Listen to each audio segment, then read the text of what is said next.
Foné Boontos. Una voz grita. Con mucha fe y devoción, escuchemos la voz de nuestros hermanos mayores, los santos, que con sus vidas gritaron y hoy siguen gritando el amor a Dios y a los hermanos en el desierto que a cada uno le tocó vivir. Encomendémonos a su intercesión e imitemos sus virtudes, para que nos unamos a gritar con nuestras vidas junto a ellos. Shalom Betot. Paz y bien. 26 de mayo, San Felipe Neri, apóstol de Roma.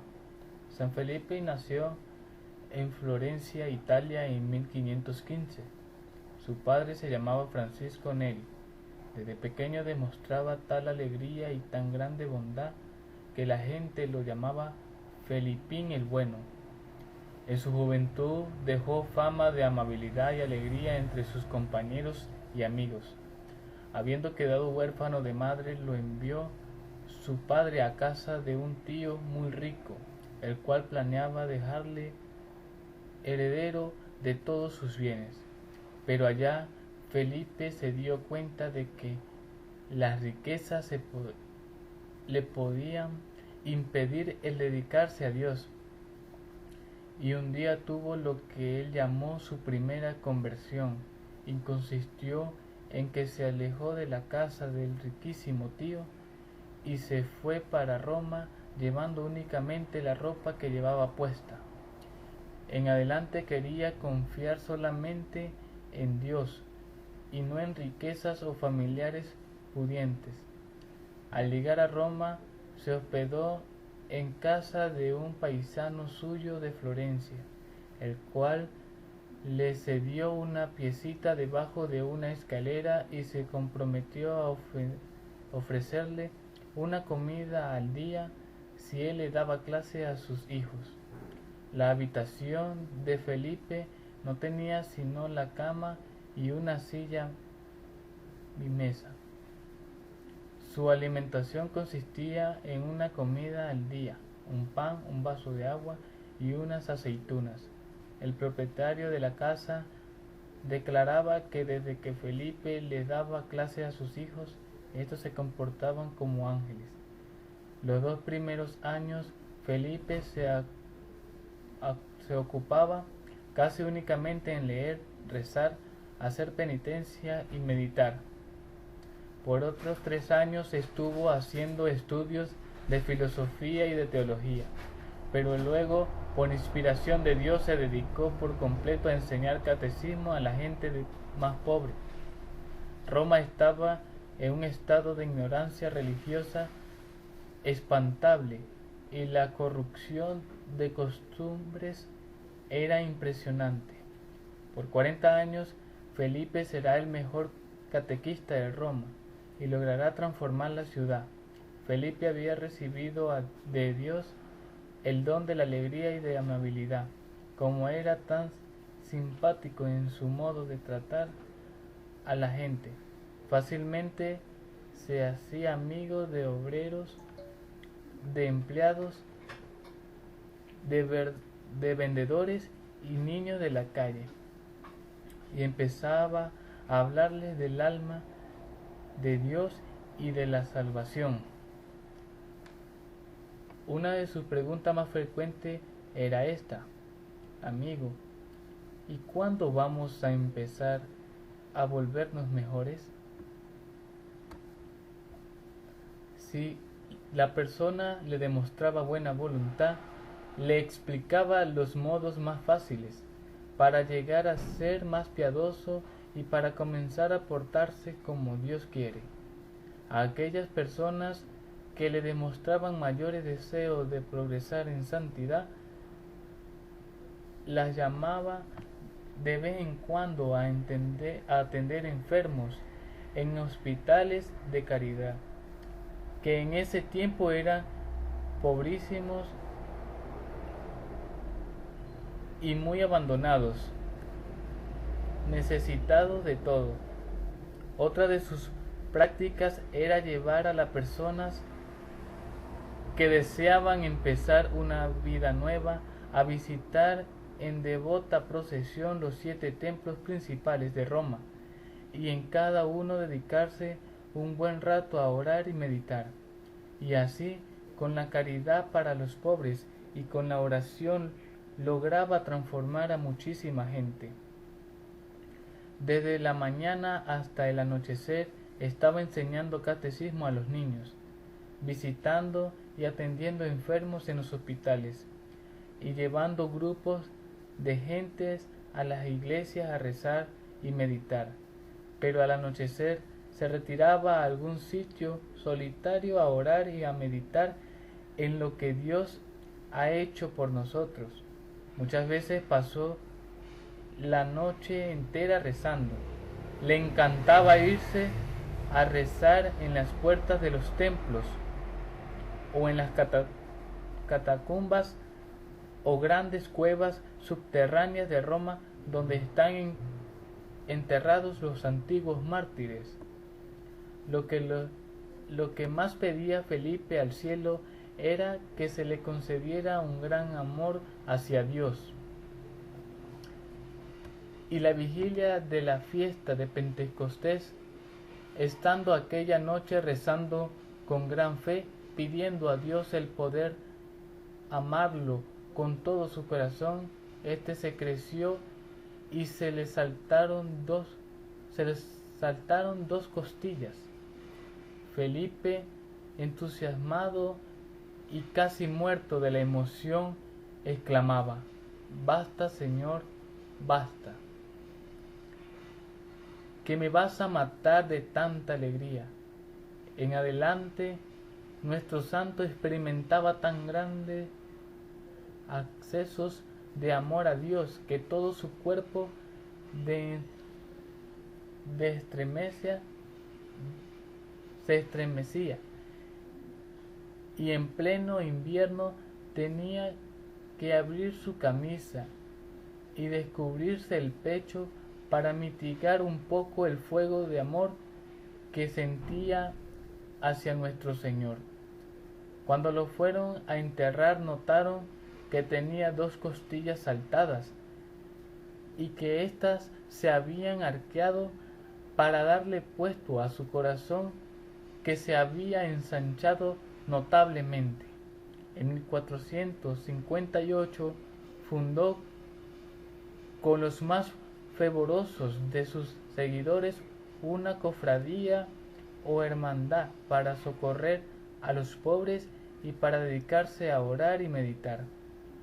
Con ello fundó un gran hospital llamado de la Santísima Trinidad y los Peregrinos, y allá durante el año de jubileo en 1757 atendieron a 145.000 peregrinos. Con las gentes que le seguían, fue propagando por toda Roma la costumbre de las 40 horas, que consistía en colocar en el altar principal de cada templo la Santa Hostia, bien visible, y dedicarse durante 40 horas a adorar a Cristo sacramentado, turnándose las personas devotas en esta adoración. A los 34 años todavía era un simple seglar, pero a su confesor le pareció que haría inmenso bien si se ordenaba de sacerdote. Y como había hecho ya los estudios necesarios, aunque él se sentía totalmente indigno, fue ordenado de sacerdote en el año 1551, y apareció entonces en Felipe otra carisma o regalo generoso de Dios, su gran don de saber confesar muy bien. Ahora pasaba horas y horas en el confesionario, y sus penitentes de todas las clases sociales cambiaban como por milagro. Leía en las conciencias los pecados más ocultos y obtenía impresionantes conversiones.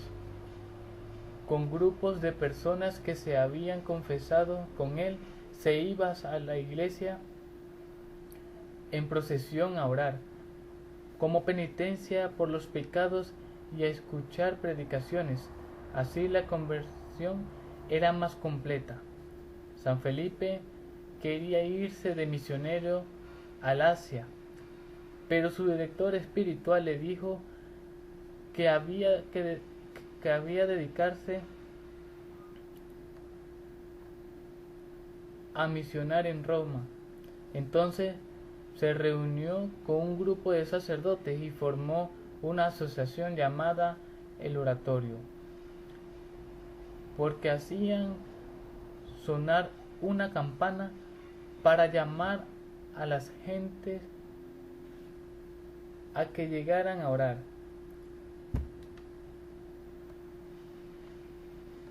El santo les redactó a sus sacerdotes un sencillo reglamento y así nació la comunidad religiosa llamada de padres oratorios,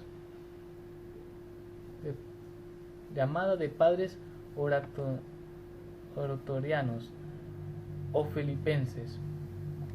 Esta congregación fue aprobada por el Papa en 1575 y ayudada por San Carlos Borromeo. San Felipe tuvo siempre el don de la alegría. Donde quiera que él llegaba, se formaba un ambiente de fiesta y buen humor.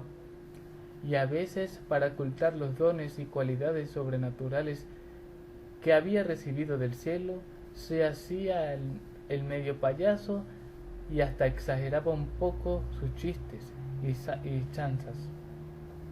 La gente se reía de buena gana, y aunque a algunos muy seriotes le parecía que él debería ser un poco más serio, el santo lograba así que no lo tuvieran en fama de ser gran santo, aunque así lo era de verdad.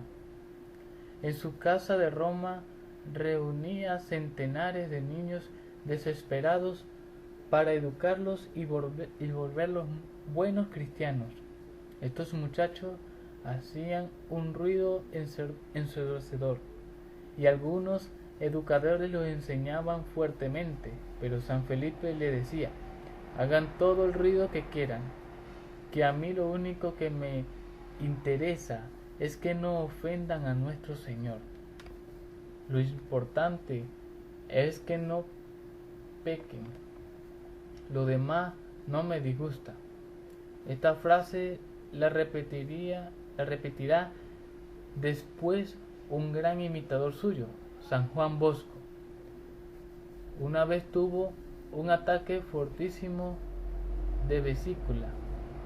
El médico vino a hacerle un tratamiento, pero de pronto el santo exclamó: por favor, hágase a un lado, que ha venido Nuestra Señora la Virgen María a curarme. Y quedó sanado inmediatamente. A varios enfermos los curó al imponerles las manos. A muchos les anunció lo que les iba a suceder en el futuro. En la oración le venían los éxtasis y se quedaba sin darse cuenta de lo que sucedía a su alrededor. Muchas personas vieron que su rostro se llenaba de luces y resplandores mientras rezaba o mientras celebraba la Santa Misa, y a pesar de todo esto se mantenía inmensamente humilde y se consideraba el último de todos y el más indigno pecador. Los últimos años lo dedicó a dar dirección espiritual. El Espíritu Santo le concedió el don de saber aconsejar muy bien, y aunque estaba muy débil de salud y no podía salir de su cuarto, por allí pasaban todos los días numerosas personas. Los cardenales de Roma, obispos, sacerdotes, monjas, obreros, estudiantes, ricos y pobres, jóvenes y viejos, todos querían pedirle un sabio consejo y volvían a sus casas llenos de paz y de deseos de ser mejores. Decían que toda Roma pasaba por su habitación. Empezó a sentir tales fervores y tan grandes éxtasis en la Santa Misa, después de la consagración, que él, que alcoholizaba, se iba después de la elevación y volvía 2 horas después, y alcanzaba a llegar hasta el final de la misa. El 25 de mayo de 1595, su médico lo vio tan extraordinariamente contento que le dijo: «Padre, jamás lo había encontrado tan alegre». Y él le respondió: «Me alegré cuando me dijeron: vayamos a la casa del Señor». A la medianoche le dio un ataque y, levantando la mano para bendecir a sus sacerdotes que lo rodeaban, expiró dulcemente. Tenía 80 años, fue declarado santo en el año 1622 y en Roma lo consideraron como a su mejor catequista y director espiritual.